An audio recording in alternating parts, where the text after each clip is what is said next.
Good day, assemblers! Welcome to ACM Mania Behind the Scenes. I am Ed. I am the Director for Publicity of the FUTech ACM Student Chapter. And I'm with... I'm Ann. I'm the Junior Officer of Publicity Committee. And I'm Justin, a Junior Officer of the Publicity Committee. Kaya ano pa inaantay nyo? Tara na! So ayan guys, nandito tayo sa 17th floor sa FUTech gym. At interview natin yung mga committee na gumagawa dito bago yung event. Guys, interview namin kayo. Anong ginagawa nyo dyan sa ano?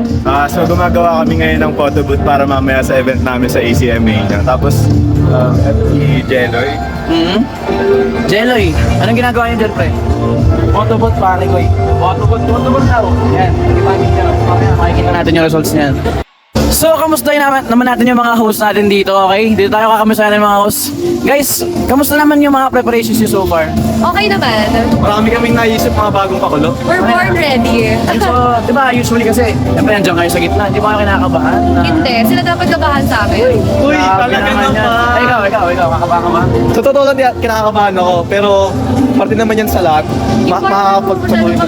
Sabi ko sa kanya, huwag niyo overthink kasi dapat sila yung kabahan sa amin. Kaya nga eh, kasi kayo yung... Malala kasi dating ng mga ACM. Ayan talaga, ayan talaga yung... Ako kasi, energy lang ang bag ko eh. Oh, hindi pwede. Kailangan dapat kakabahan ano, si Gary B sa oh. energy mo. Paano energy? Ay, paano ka ba? Paano daw?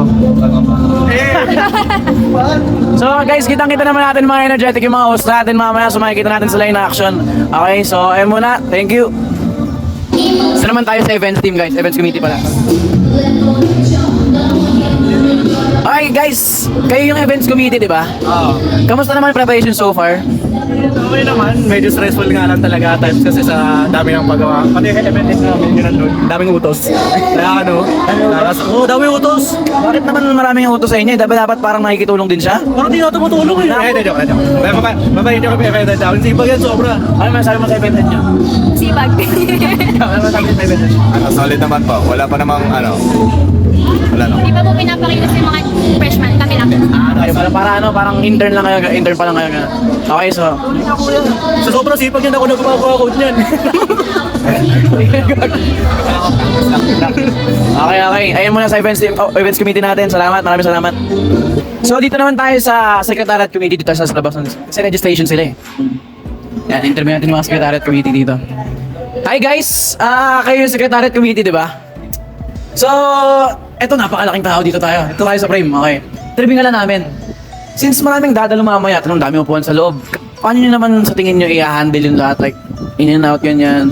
Yung preparations na ginagawa nyo para para ma-monitor lahat ng mga Pakapalan na lang ng mukha. Ayun, crowd control lang talaga siguro kasi ang dami rin talaga nila and for sure later kasi ang dami rin namin ng iiwan na laptops dito for registration. Hindi rin sila mahihirapan pumasok sa event. So dito naman tayo sa head.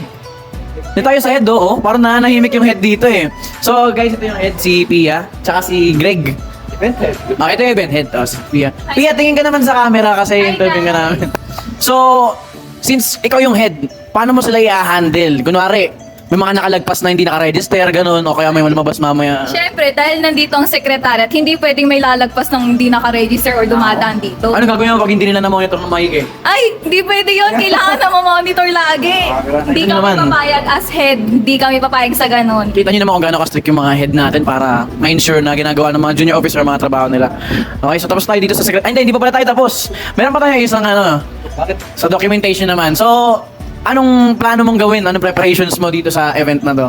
Siyempre, kailangan natin mag-plan kung paano natin i-crowd control, lalo na sa Regis. So, kasi nag-expect tayo ng 80 participants and it reached around, it exceeded our expected participants. So, kailangan natin mag-plan paano makontrol yung crowd later sa Regis para hindi magkaroon. Tsaka kape, no? Siyempre, kape na ngayon. Dito naman tayo? Okay, sige tayo. So, yung interview naman natin yung nagpapahangin dito sa electric fan. So, para malinawan sa anong preparations na ginagawa mo as of the moment? Nag-ayos po kami ng mga case po and yung mga ID po para sa mga magre-register and sa mga mag-organize po. Yun. So, medyo naiitan lang kaya ako lamig nga dito, no? Okay, so saan tayo? Tapos na tayo sa Secretariat at sa Documentation Committee. Okay, doon na tayo sa loob. Pasok tayo. So habang papasok tayo ng gym, nakasalumuhan natin ang ating course advisor, ang ating org advisor, si Sir Abe Magpantay. So sir, tanong ko lang po ay In 6 years, ano pong mga natutunan nyo sa mga iba't ibang klaseng president na nakasalamuhan nyo na? Okay. So, within 6 years na pagiging advisor, I encounter many types of personalities and I'm very happy to have them. So, may mga super competitive, meron naman sometimes chill lang sa isang part, pero as a whole, na napansin ko, pag comsci, competitive talaga. Pag-iisip mas competitive. Of course. Ayun talaga. Kasi syempre, ayun na naman sir yung question natin ngayon. Ang pogi mo ngayon sir, bakit? Ano bang skincare natin? Bagong ligo lang. Okay na lang. Thank you po. Kuya, pwede ka ba interview? Dito. Pwede ka interview. Okay, ito, interview na natin to. Nakuha natin to. So guys, ito isa sa mga events head natin, director for events din siya, si Bo Loyes Season. Ayan. So, ano naman mga preparations na nagawa mo so far bago mag-start yung event? Bago mag-start, syempre kailangan natin ng mga photo booth and also yung mga rehearsals natin na ginagawa na natin. Yung sa technical, sinasikaso pa. Also, the venue design, kailangan din natin yung matapos. Tapos, ano ba? Yun lang naman so far. Also, script reading, yun din. So as event head, siyempre may mga junior officer ka dyan, may mga under ka na mga officer natin. So, paano mo naman ma-make sure na ginagawa nila yung trabaho nila? Well, ang sabi ko lang naman sa kanila, kapag di nila ginawa trabaho nila, mag-power tripping ako.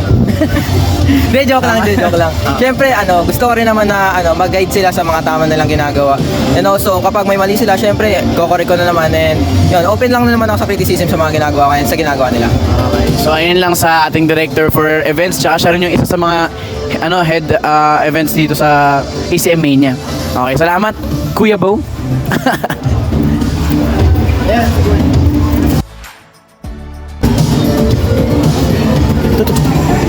Ito, may nakita nga kayo sa mga...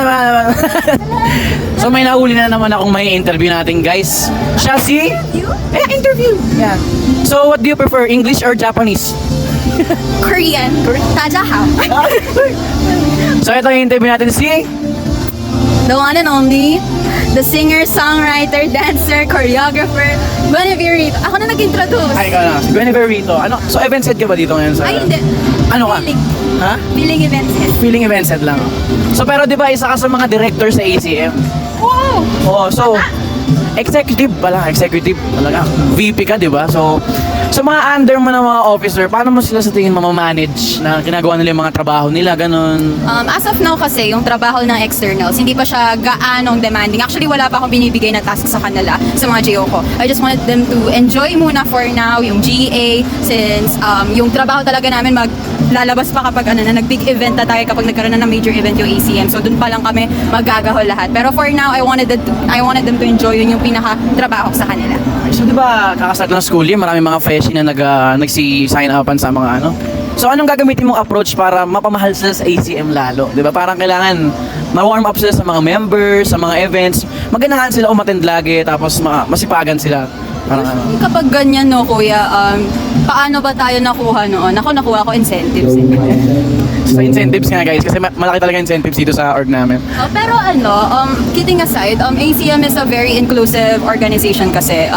We accept every people, every student, kahit anong course, kahit CE nga, kahit engineering nga tinatanggap natin sa org natin. So I think that's what's good about ACM is that we accept all kinds of talents, of passions. We all share that kind of determination among us. So yun yung compassion natin sa bawat isa.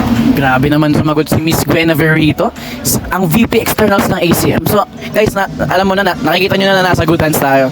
Tignan mo kung gano'ng articulate magsalita si Miss Guinevere Rito. O, diba? Grabe, napaka-charismatic naman ito. Okay, so salamat. Thank Miss, you. Ano ulit? Xie. Di ba Korean? Okay, so yan muna sa ating VP. So ngayon naman, dito tayo sa pinaka-head sa lahat ng head, ang president ng ACM, si Mr. Jericho Menguito, angkit lang, hindi perfect, na president ng FUTech ACM. Okay, so as the current president of ACM, paano mo naman i-handle yung mga under sa'yo ng mga executive, mga head ng mga events, ganyan? So, paano mo i-handle na, i-make sure na yung quality yung ginagawa nilang work?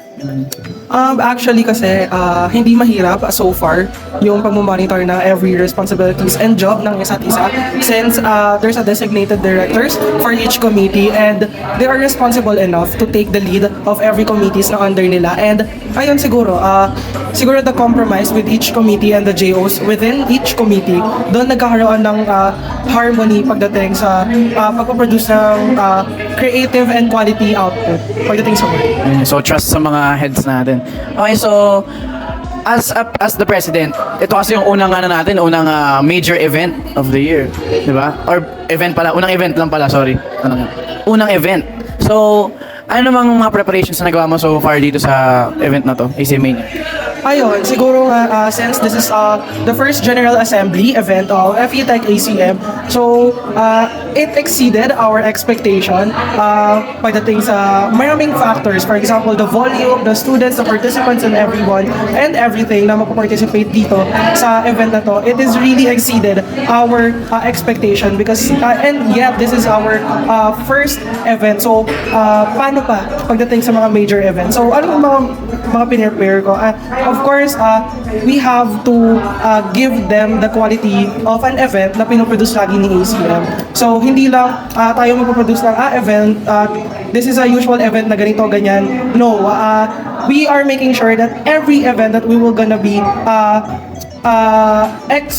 exploit in this year will have an each surprise. So, ayun, stay tuned sa lahat ng magiging events ng FETech ACM 23-24. Okay, so last question. Ano bang message mo as the leader of ACM sa mga aspiring leaders na manonood sa atin sa vlog natin? Para iba message. Siguro always listen not to yourself but also to the people who surrounds you because they're the ones who gonna help you from the beginning and to the end of your journey kasi yun nga one of the biggest strength of our organization is that we compromise and we are connected with each other just like a family. So, grabe, nakaka-motivate ang ating president. So, nakikita niyo naman nasa good hands tayo. So, thank you, Mr. President. Okay. Thank you.